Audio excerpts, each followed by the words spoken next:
Brian Costello, it's got to warm your heart to see the Wall Street Journal today basically validate, and this is a well-researched, well-reported story. If Memphis can just put the headline up, a blockbuster story today in the Wall Street Journal. Walk us through it.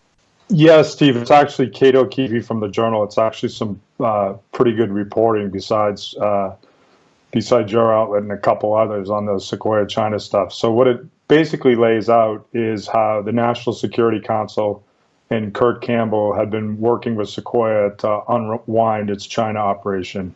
This is very concerning, right? Sequoia is a big establishment political donor, and where other people tend to get prosecuted and approached when they're doing things illegal. I guess if you give enough political donations, you get to work with the Security Council to unwind what you're doing. Kurt Campbell's got his, he's the head of the Asia Pacific desk, but he's, as Natalie Winters has reported, this guy's up to his neck in taking money from the CCP, giving speeches, etc.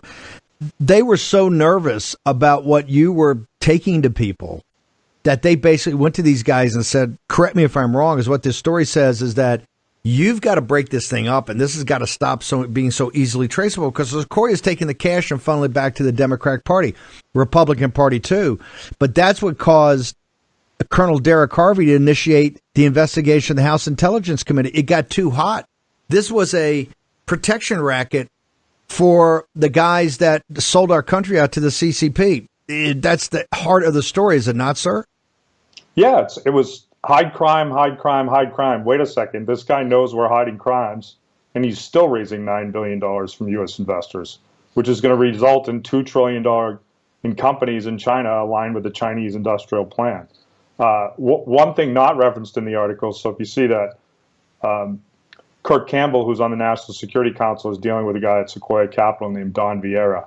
Well, Don Vieira used to be Lisa Monaco's chief of staff in the National Security Division at the Department of Justice in 2011. So the entanglement, the head of public policy, Michael Ortiz at Sequoia Capital, was on the intelligence community presidential transition team.